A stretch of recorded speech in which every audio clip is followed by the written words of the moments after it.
Hey, Alex here. Last time we talked about an amazing PCVR mod installer hub with 150 plus VR mods, which partially solves VR content drought. To make this story complete, we also should talk about ReShade. So what happens when there is no mod at all for your favorite VR game? Sometimes you open your library, you look at your favorite racing game, flying sim, or any Cockpit title, and there is just nothing. No VR support, no mods, nothing in Flat to VR Discord at that. And you still want to sit inside that Cockpit and experience it in VR with all the visual fidelity you can squeeze out of your Pimax Dream Air lineup. So what do? That's when ReShade comes in. At first glance, it looks underwhelming, and the setup might seem messy.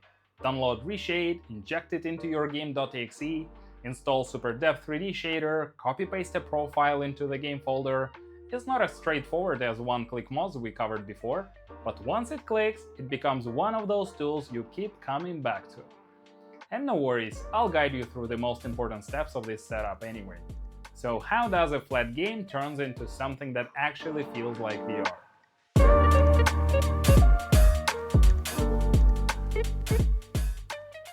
The idea is simple. With ReShade and SuperDepth3D, you turn a flat game into a stereoscopic 3D window into the game world. It's not a full VR, not 6DoF at least, but it wraps around your vision and gives you real depth. And I know, on a screen, it looks just like a regular flat video. That's exactly why I ignored ReShade myself for a very long time. But in a headset, it's completely different. You feel distance, scale, space, you can judge corners or cars or positioning, and it genuinely feels like looking into the game world through the window if set up correctly. Also, I'll link a side-by-side video example in the description, and watch it in a headset for 3D effect and you'll immediately get what I mean. So this only works properly if done right, so don't miss out on achieving the highest clarity here. An optional step which helps with that is setting up a high-resolution virtual screen. You can skip this step if your actual monitor is 4K. Most of my screens are actually Full HD, so I absolutely benefit from creating an ultra-wide high-resolution virtual screen, which later I'll be using to work the VR cockpit around me in any game I want to play. And if you want to make your life easier, there is a monitor profile switcher as well, so you can toggle this virtual screen on and off with a hotkey, very simple, instead of tinkering with your Windows screen switcher setup every time. I use it all the time myself, but once again it's optional, and of course the links to these guides and how to set it up in detail will be in the description under the video as well. So now, let's turn this into a proper VR cockpit experience inside SteamVR. You launch SteamVR, and here I actually strongly suggest this Desktop Plus free app, which helps to manage game windows way easier than native SteamVR way. You launch the game, ReShade kicks in, press Home key, and SuperDepth3D shader is on, and you see that actually the 3D mode is either side by side or over or under, depends on the game profile. So to actually see the 3D effect in VR, you go to Desktop Plus Window Properties and choose the 3D representation, either side by side or over under accordingly. Then you take the game window and you scale it up, more or less to fill your horizontal field of view completely, but don't stretch it too far. In general, you should see the most of the game window without turning your head left or right, so basically just fit it into your field of view. And what matters is when scaled up, the in-game cockpit should more or less match the real-time proportions. So if it's a car and you're driving like this, when you look left, here should be your left mirror, and here should be your rear view mirror in the middle and a little bit higher. So basically, if you match it right, it will feel like a real car. So this is where the 3D effect either locks in or completely falls apart, because the key here is actually distance to the screen. So don't push the screen too close or too far. The sweet spot is at about an arm's length away, kind of like 1 meter more or less. Like a real monitor, basically. That's where the stereo effect actually looks the best. If you push the screen too close to yourself to completely fill out not only horizontal but also vertical field of view, the image completely flattens out and you lose your 3D effect for sure. So if you push the screen too far, actually the 3D effect, while being strong, will make the screen too small, so of course you lose all the immersion as well. And for me, once again, the middle ground is at an arm's length distance, while the proportions of the cockpit should make you feel like you sit in a cockpit in the real life. So how does it actually feel? First real test, Wreckfest 1, a game with zero VR support. And since there is no mods, no official VR support, it's a perfect case for ReShade. I'm in my Dream Air and sim rig with wheel, pedal, shifter, everything set up. And it just clicks. I understand distance, track layout, speed, in a way you just don't get on a flat screen. And since it's a cockpit game, I don't really need full 360 VR render for myself, so this setup gives me almost everything I need for a race. And this is where Dream Air helps a lot. The OLED panels handle both bright daytime racing and darker scenes without any glare at all. That's something I immediately noticed. Nothing blooms or washes out. The clarity is high enough that all the small details like dashboard elements and track texture are just there. The big one for me is comfort, of course. So both Dream Air and Dream Air SE are so lightweight that when I'm constantly checking mirrors and turning my head left and right, there is just no inertia, and it doesn't pull on my face, and it doesn't get tiring, so I can simply keep driving while completely forgetting that I'm actually wearing the headset right now. So our second game here is when native VR actually exists, but performance absolutely falls apart. And it's BeamNG.drive. And though it has a native VR mod, it's extremely heavy in terms of performance. And of course, on my 3070 Ti, I either drop visuals too much or deal with endless stutters to the point it's not fun anymore. So with ReShade, I can run it at much higher resolution and get a way cleaner image. And the best part is that it actually feels smoother. Why, would you ask? Well, the game might be running at an unstable 40 to 60 FPS, sometimes even 30 when recording the video, for example. So that's not great, right? But SteamVR head tracking is still running at 72 or 90 Hz because we are still in the SteamVR mode, not even starting the VR game, so to say. So even if the game stutters a bit, your head movement still perfectly stays responsive.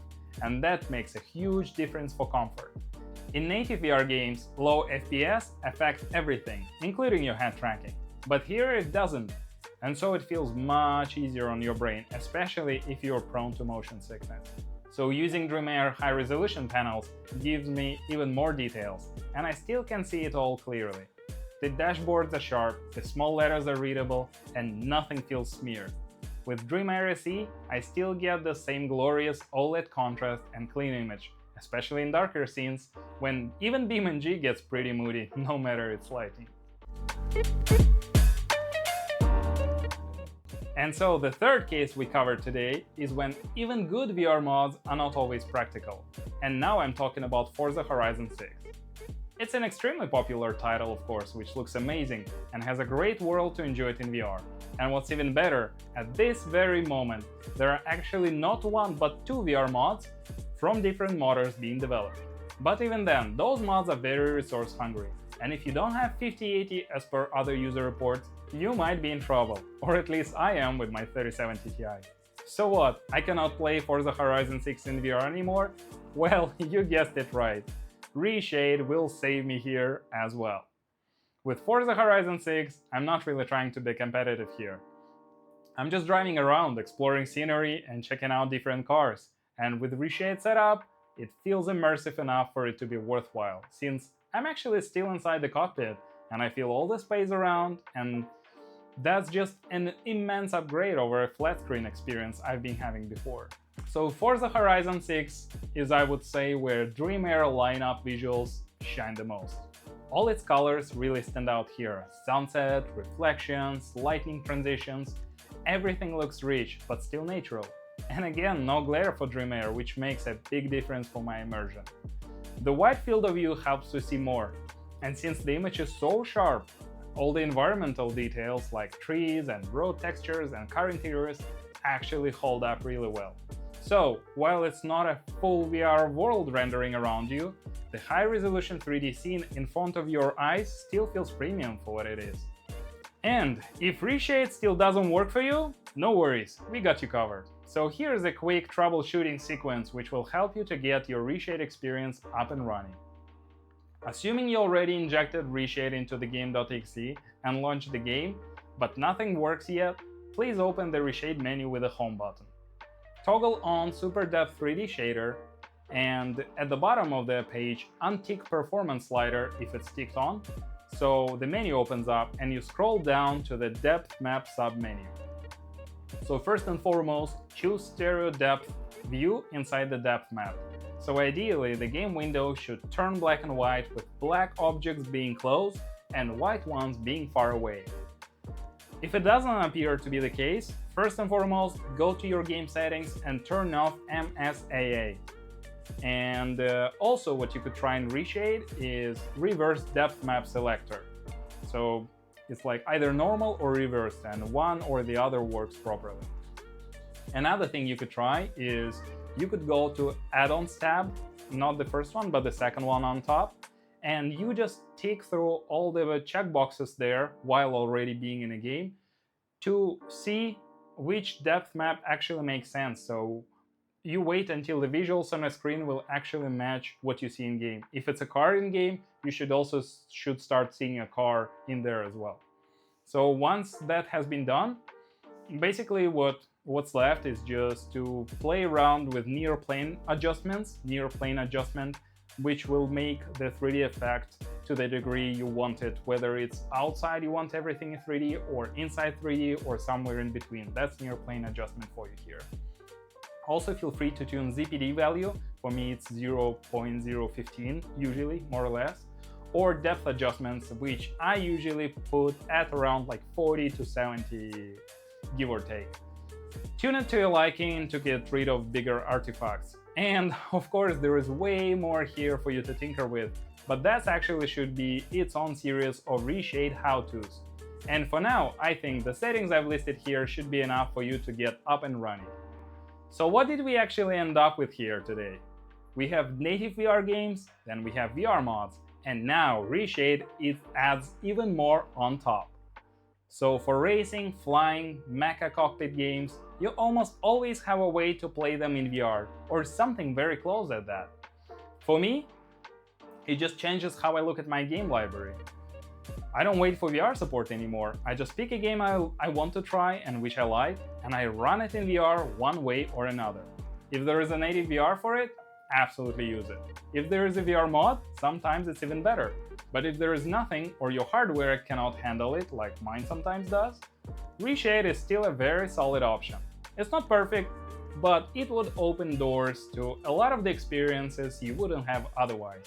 And with something like Dream Air or Dream Air SE, you still get the clarity, comfort, and visuals to actually enjoy it. So yeah, just give it a try, experiment, and see what works for you. After all, it's free, you know? And if you'd like to, I could totally go deeper into various setups of specific games later on. So let me know down in the comments if this was useful at all or not. And enjoy VR, and see you soon. Bye bye.